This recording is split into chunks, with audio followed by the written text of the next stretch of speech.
আমার কাছে প্রচুর পরিমাণে শিক্ষিত লোক আসছে চাকরি করার জন্য, অনেক শিক্ষিত লোক, অথচ আমি একজন মূর্খই বলতে পারেন, শুধু 5 পাস। আমি 50-60 জনের একটা কর্মসংস্থান করেছি। আর সবচেয়ে বড় কথা হইলো, আপনারা চাকরি খোঁজেন, চাকরির ইন্টারভিউ দিতে দিতে আপনাদের অর্ধেক বয়স শেষ। এই 5,500 টাকায় আমার বিজনেস শুরু হইলো। সুতার টাইনা ছিড়বা না একটা, ঠিক আছে? এই নিচের এই সুতাটা সুন্দর মতো বাইছে দিবে, এরকম এই যে এরকম একটু বড় রাখবা, ঠিক আছে? আমার ওয়ার্কাররা কাজ করতেছে এই এটার ভিতরে। সাইদুল, কি অবস্থা তোর? তুই যে মেশিনে বসে কাজ পারস নি? স্যালারি দিয়ে দেয়, যখন যা টাকা লাগে সবকিছুই দিয়ে দেয়। সে আমাদের মতো ওয়ার্কারের মতো কথাবার্তা বলে, তারা দেখে মনে হয় না সে মালিক। এই তো জীবন চলছে, তো চলছে, জলসজ্জাকারী যাত্রাবাড়ি। আর যখন মনে করবেন যে এইটা তো ছোট কাজ, ওইটা তো ছোট কাজ, কাজ নিয়ে ভাগাভাগি করবেন, তাইলে দেখবেন আপনার সবকিছু অন্ধকার। এটা হলো এমব্রয়ডারি সেক্টর।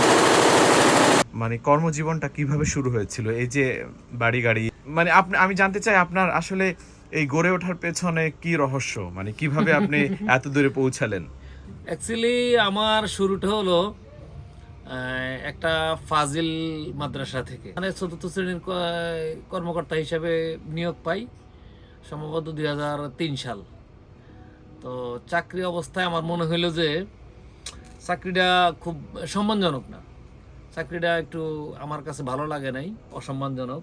কারণ আসলে আমরা যেটা বুঝি আর কি, যে যেমনটি আমরা ইসলামে শুনি যে নিজে যা পছন্দ করি অন্যের জন্য তাই পছন্দ করেন। তা বিভিন্ন জিনিস আমার মাথায় কাজ করা শুরু করলো, যে আসলে এখানে সম্মান বলতে কিছু নাই, সবাই তুচ্ছ তাচ্ছল্যভাবে মানে সম্মান দেয় আর কি।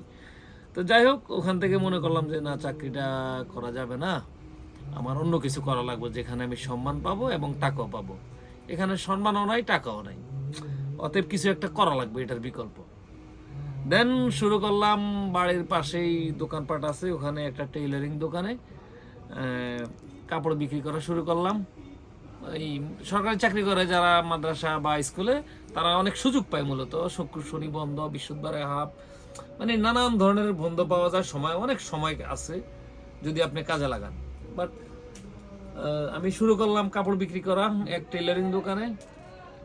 সেখান থেকে কাপড় বিক্রির পাশাপাশি টেলারের কাছ থেকে টেলারিং শিখে ফেলার পরে চাকরি রিজেন দিলাম। দেন চলে আসলাম ঢাকায়, একটা এই বোরকা ফ্যাক্টরিতে কাজ শুরু করলাম। আমার দেশেরই একটা ভাই আছে, আমার অনেক সিনিয়র, আব্দুল বারি নামে। তো ওনার কাছে কাজ শুরু করলাম। কাজ করতে করতে এক সময় মনে হইলো যে আসলে কাজ তো আসলে সারা জীবন করা যাবে না, কোনো একটা সময় তো অপশন নিতে হবে। তো সেই বয়স থাকতে, মানে অল্প বয়সে যদি আমি ব্যবসা বাণিজ্য ধরতে পারি, একটা সময় আমার কাজ ছেড়ে দিলেও আমি যেন সচ্ছলভাবে চলতে পারি। সেক্ষেত্রে শুরু করলাম বিজনেস। চাকরি করলাম 2 বছর মাদ্রাসায়, আর বোরকার বিভিন্ন ফ্যাক্টরিতে চাকরি করলাম প্রায় 3 বছর, টোটাল 5 বছর সময় গেল। 5 বছর পর থেকে শুরু করলাম বিজনেস 2008 সালে।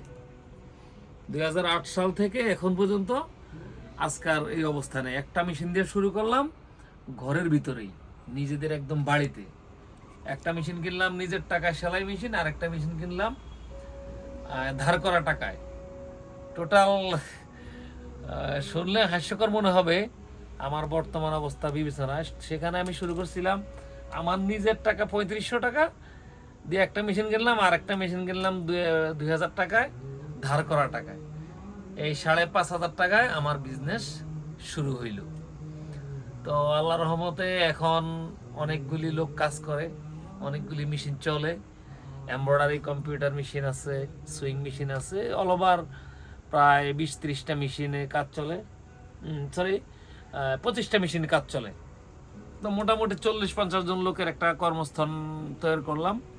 আছে আলহামদুলিল্লাহ ভালো, শোরুম আছে, সারা বাংলাদেশে বোরকা সাপ্লাই দেই বিভিন্ন পাইকারদের কাছে, বিভিন্ন দোকানদারের কাছে।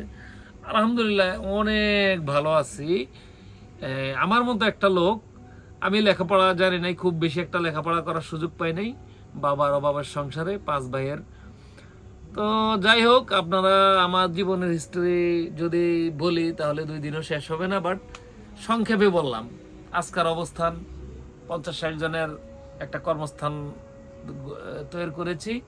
নিজের একটা অ্যাপার্টমেন্ট আছে, নিজের ব্যবসা বাণিজ্য রানিং আছে, আলহামদুলিল্লাহ অনেক ভালো আছি।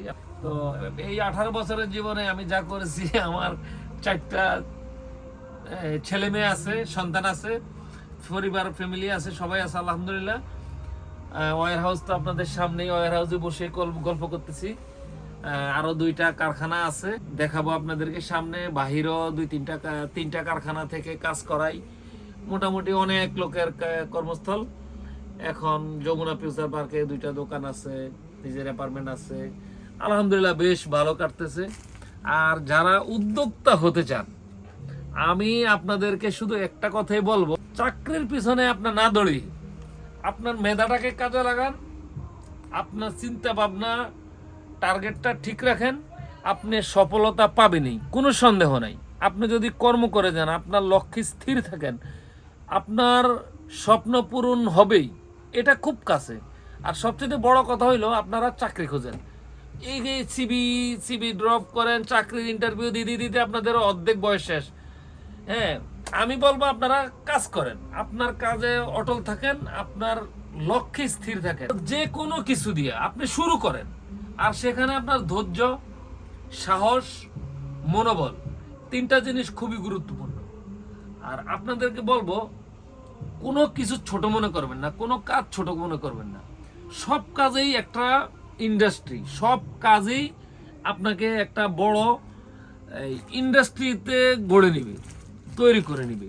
তো আপনারা যারা আছেন, আমি আপনাদেরকে বলবো, আপনারা উদ্যোক্তা হন, চাকরির পিছে দৌড়ায়েন না। সাকসেস এমন একটা জিনিস যেটার কোনো ফুল স্টপ হয় না। কত সাকসেস চান আপনি? আপনি মনে করেন যে 10টা বাড়ি 5টা গাড়ির মালিক, এখানে আপনি সফল না। আপনার সফল মৃত্যুর আগ পর্যন্ত আপনার সফলতা শেষ হবে না। আপনার সফলতা দিয়ে আগামী দিন গড়ে উঠবে। আগামী দিনে আমাদের যারা ছেলে সন্তান, আমরা যেখানে শেষ করব, তারা সেখান থেকে শুরু করব। অতএব আপনাদের সফলতার ফুল স্টপ টানবেন না কেউ।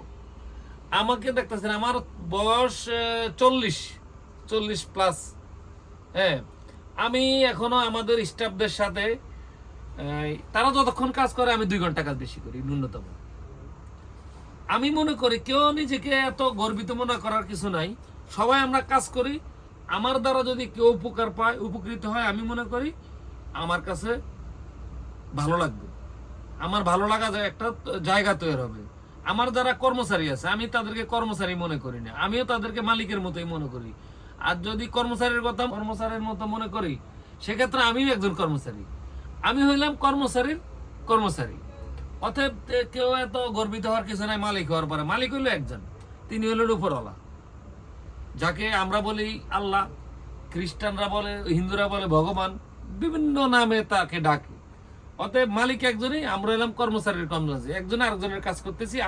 ওরা আমার কাজ করতেছে, আমি আরেকজনের কাজ করতেছি। আপনারা যারা ইয়াং জেনারেশন আছেন, আপনারা কোনো কাজকে অমূল্যায়ন করবেন না, ছোট মনে করবেন না। আপনারা শুধু শুরু করেন, আপনি যা কিছু দিয়ে শুরু করেন। একটা রিক্সা চালক যদি হন, আপনি একটা রিক্সা দিয়া আপনি একজন শিল্পপতি হতে পারেন।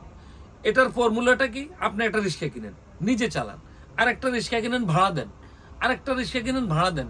আপনার যখন চারিদিক থেকে আপনার কাছে টাকা আসবে, দেখবেন আপনি একটা ইন্ডাস্ট্রি হয়ে গেছে। যে কোনো বিজনেস, চানাচুর বিক্রি করেন, ঝালমুড়ি বিক্রি করেন, রাস্তার পাশে চায়ের দোকান করেন, আপনি শুধু শুরু করেন, আপনার জীবন দেখবেন অটোমেটিক বদলে গেছে, সচল চকচকা করতেছে। আজকাল যারা শিক্ষা অর্জন করতেছে, বড় বড় শিক্ষিত লোক, আমার দেখা সত্ত্বে আমার কাছে প্রচুর পরিমাণে শিক্ষিত লোক আসছে চাকরি করার জন্য, অনেক শিক্ষিত লোক। অথচ আমি একজন মূর্খই বলতে পারেন, শুধু 5 পাস। আমি 50-60 জনের একটা কর্মসংস্থান করেছি। 50-60টা যে ফ্যামিলি যদি আমার দ্বারা চলতে পারে, আপনি একজন শিক্ষিত, আমার থেকে অনেক বেশি জ্ঞান, আপনার অনেক বেশি অ্যাসেট আপনার কাছে এই দেশের পড়ে আছে। আপনি শুধু শুরু করেন, আপনার দ্বারা আমার থেকে অনেক বেশি কিছু হবে ইনশাল্লাহ, আশা করি। আপনার যদি কোনো হেল্প লাগে, আমি আপনাকে আমার সাধ্য মতো করবো ইনশাল্লাহ। আপনি শুধু শুরু করেন, যা আছে হাতের কাছে, 5 টাকা আছে, 5 টাকা দিয়ে বিজনেস শুরু করেন। চলেন, আমার ওয়ার্কাররা যে কাজ করে, আমি যে এতক্ষণ গল্প বললাম, সেটার বাস্তবতা দেখি। জি, এখন আমরা এখন আমাদের কাজের টাইম, এখন আমরা কাজ করতেছি, সবাই কাজ করতেছে। এই তো জীবন চলছে, তো চলছে, জলসা হচ্ছে গাড়ি যাত্রাবাড়ি। হ্যাঁ, মাঝে মাঝে জ্যাম, সবাই কাজ করবেন নিজের মনে করে। হ্যাঁ, সবাই কাজ করবেন, কোনো কাজকে ঘৃণার চোখে দেখবেন না। সব কাজেই আপনার, কোনো কাজেই ছোট না, সব কাজেই বড়। যতক্ষণ পর্যন্ত আপনি এটা ভাবতে পারবেন, বুঝতে পারবেন, অনুভব করতে পারবেন, ততক্ষণ পর্যন্ত আপনি একজন উদ্যোক্তা। আর যখন মনে করবেন যে এইটা তো ছোট কাজ, ওইটা তো ছোট কাজ, কাজ নিয়ে ভাগাভাগি করবেন, তাইলে দেখবেন আপনার সব কিছু অন্ধকার। এতে কোনো সন্দেহ নেই। আমরা কাজ করতেছি, আমি নিজেও কাজ করি মাঝে মধ্যেই, সবাই তো কাজ করেই। এই এখন সবাই বোরকা ছিলাইতেছে বিভিন্ন ডিজাইনের। এই যে বোরকা, এই যে দেখেন, এই যে আমাদের বোরকা প্যাকেট হইতেছে, প্যাকিং হইতেছে। এগুলি প্যাকিং হয়ে বান্ডেল হিসেবে, সাইজ হিসেবে। এই যে আমাদের এই কালেকশনটা খুব সুন্দর, এটা খুব চলে, যার জন্য এটা বেশি করে অনেকগুলি কালার তৈরি হইতেছে। লকম্যান লক করতেছে, হ্যাঁ, আয়রনম্যান আয়রন করতেছে। কাটিং, হ্যাঁ, কাটিং আরেক জায়গায় হয়। হ্যাঁ, আয়রন হয়, তারপরে এখানে আয়রন করে ঝুলিয়ে রাখা হয়, ঝুলানোর পরে প্যাকিং হয়, একটা প্রসেসের মধ্য দিয়ে মালটা প্যাকেট হয়, তারপরে মালটা বিক্রিযোগ্য হয়। বোরকা কাটিং হইলো অন্য আরেকটা কারখানা আছে, ওই কারখানায় চলেন আমরা ওখানেও আপনাদেরকে নিয়ে একটু দেখাই। এটা হচ্ছে একটা লেস, স্টোনের লেস, এটা আমরা ডিজাইনের ক্ষেত্রে লাগে আমাদের, ঠিক আছে। তো এই তো আমাদের এটা একটা ম্যানুফ্যাকচারাল ফ্যাক্টরি, আরেকটা ফ্যাক্টরি আছে, ওখানে দেখবো ডিজাইন কিভাবে হয়। এদিকেও কাজ চলতেছে। হ্যাঁ, কাটিংয়ের পরে এখানে যারা সুইং ম্যান আছে তারা সুইং করে। আমরা এখন চলে যাব আমার যেখানে ডিজাইন হয়, যেখানে কাটিং হয়, ওখানে চলে যাব আমরা। চলেন, লেটস গো। দর্শক, আমি এখন চলে আসছি, আমি যেখানে ডিজাইন করি, যেখানে কাটিং করি, যেখানে সমস্ত ডিজাইন, সমস্ত কাটিং, সমস্ত প্যাশন যেখান থেকে বসে আমরা চিন্তা করি এবং কাটিং করি, সেই জায়গাটা হলো এটা। এখানে কাটিং করি আমরা, কাটিং টেবিল যেটাকে বলা হয়, কাটিং মেশিন, এখানে কাটিং করে রাখা হয়। তো আমাদের অনেক মাল কাটিং স্টক থাকে, আমার ওয়ার্কাররা কাজ করতেছে এটার ভিতরেও। চলেন, এখানে আমার হলো কাপড়ের স্টক, আবার ভিতরে আছে কাপড়ের গোডাউন। এই যে এখানেও সুইং হচ্ছে, আয়রন হচ্ছে, প্যাকিংয়ের জন্য মাল রেডি হইতেছে, সবাই সবার মতো কাজ করতেছে ইনশাল্লাহ। আপনারা দোয়া করবেন আমাদের ভবিষ্যৎ পরিকল্পনা যেন সাকসেসফুল হয়। আর আপনারা যদি কোনো সহযোগিতা লাগে আমার কাছ থেকে নিতে পারেন, ইনশাল্লাহ নিজের সর্বোচ্চটা দিয়ে চেষ্টা করব।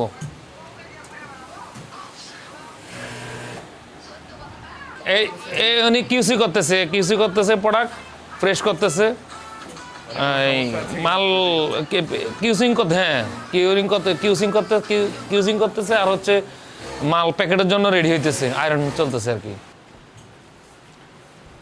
কাজকে যে যত বেশি ছোট মনে করবেন, আপনি ততটাই পিছিয়ে পড়বেন। এটা হলো ফারাসা বোরকা। ফারাসা বোরকা, এটা হচ্ছে ইনার দিয়ে পড়া হয় আর কি।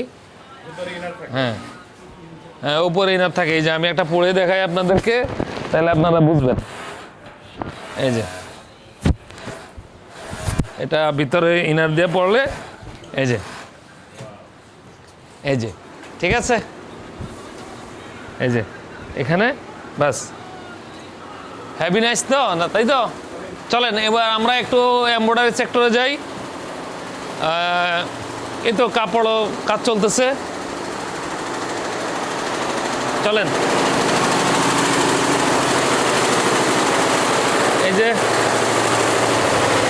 এখানে এমব্রয়ডারি হইতেছে, নিত্য নতুন সব ডিজাইন এখান থেকেই করা হয়। কাপড়ের স্টক, হ্যাঁ, এটা হলো embroidery sector, computer embroidery sector. এই যে এগুলি হচ্ছে স্টক, ফ্যাব্রিক্স স্টক। হ্যাঁ, এই যে এদিকে সুতার টুতার স্টক। এভাবে আমাদের কাজকর্ম চলে ইনশাল্লাহ। আপনারা আমাদের জন্য দোয়া করবেন, আমরা যেন আরও ভালো কিছু করতে পারি ইনশাল্লাহ।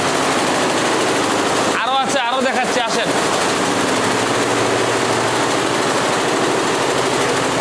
এই যে এদিকে কাপড়ের স্টক। ওকে, কি কাজ চলতেছে, চলো।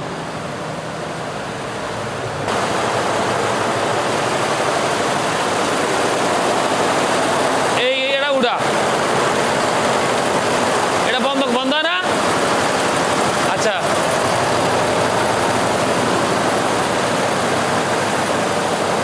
এই টাইনো না সুতা, ঠিক আছে? এই দিকেন সুতার টাইনা ছিড়বা না একটা, ঠিক আছে? আর নিচে দিয়া এই নিচের এই সুতাটা সুন্দর মতো বাইছে দিবে, এরকম, এই যে এরকম একটু বড় রাখবা, ঠিক আছে? দর্শক, এখানে সুতা বাছা হচ্ছে, কাজ করার পরে সুতা বাছা লাগে আপনাদের জন্য। এই তো আমাদের এই খুব দক্ষ, খুব ভালো একজন অপারেটর, মানে ওনার থেকে ভালো অপারেটর আমার মনে হয় না যার বাংলাদেশে আছে। সাইদুল, কি অবস্থা তোর? তুই যে মেশিনে বসে কাজ পারস নি? ওলনা দিছস? এখানে কি আর ইয়ে আছে, পাতলা কাপড় আছে ওলনা কাটার মতো? সাইন ভাই কি ইয়ে করতেছেন নাকি? ওলনা এত মোটা? ও আচ্ছা, এটা আমি কেটে দিছি, আচ্ছা ঠিক আছে। স্যালারি ইনশাল্লাহ ঠিক মতো দেয়, মালিক সবার মধ্যে অনেক ভালো, তার ব্যবহার আচার খুবই ভালো। তো এই স্যালারি নিয়ে ঘুরায় না, স্যালারি দিয়ে দেয়, যখন যা টাকা লাগে সব কিছুই দিয়ে দেয়, কোনো সমস্যা নাই। সে নিজেও অনেক পারিশ্রমিক করে, আমাদের সাথে মালিক হিসেবে সে করে না, কথাবার্তা বলে না, সে আমাদের মতো ওয়ার্কারের মতো কথাবার্তা বলে, তারা দেখে মনে হয় না সে মালিক। মুন্সিগঞ্জ বিক্রম আছে আলহামদুলিল্লাহ। আচ্ছা, কতদিন ধরে কাজ করেন? আজকে 3 বছর। 3 বছর, এটাই নেই? আলহামদুলিল্লাহ। একদম চাওয়া কি আর কি, ফিউচারে কি হতে চান? এরকম মহাজন হতে চাই, এটাই সর্বোচ্চ। তো প্রিয় দর্শক, ওয়্যার হাউসে ভাই কি করছিল, প্রোডাক্টগুলো গুছিয়ে রেখেছে, সেখানে দেখিয়েছে। সেখানেও কিন্তু একটা কারখানা রয়েছে, এবং ফাইনালি যেখানে কম্পিউটারাইজড ডিজাইন করে আমরা ব্রোকাগুলো প্রডিউস করি, সেখানে কিন্তু ওয়ার্কাররা এখন ব্যস্ত কাজ করছে। ভাই কিন্তু ঘুরিয়ে ঘুরিয়ে এসে দেখালো। তো ফাইনাল মেসেজ আপনাদের এইটুকুই রইল, আসলে উদ্যোক্তা, চাকরি যেটাকে বললাম চাকর, এই চাকরি না করে উদ্যোক্তা হওয়ার চেষ্টা করি। আমরা যে কোনো ব্যবসা করতে পারি, যে কোনো ব্যবসা, আসলে কোনো কাজই ছোট না। আপনি যে কাজই করেন, চানাচুর বিক্রি করেন, বললো যে চানাচুর নিজে করেন, নিজে উদ্যোক্তা হন, একদিন আপনি একদম শেকড় থেকে আপনি কিন্তু উপরে উঠে আসবেন। এই ছিল ছোটোখাটোভাবে ডকুমেন্টারি আকারে দেখালাম। পরবর্তী এপিসোডের জন্য আপনাদের অপেক্ষা করতে হবে। সবাই ভালো থাকবেন, সুস্থ থাকবেন। দেখা হচ্ছে পরের কোনো এক ভিডিওতে। আসসালামু আলাইকুম।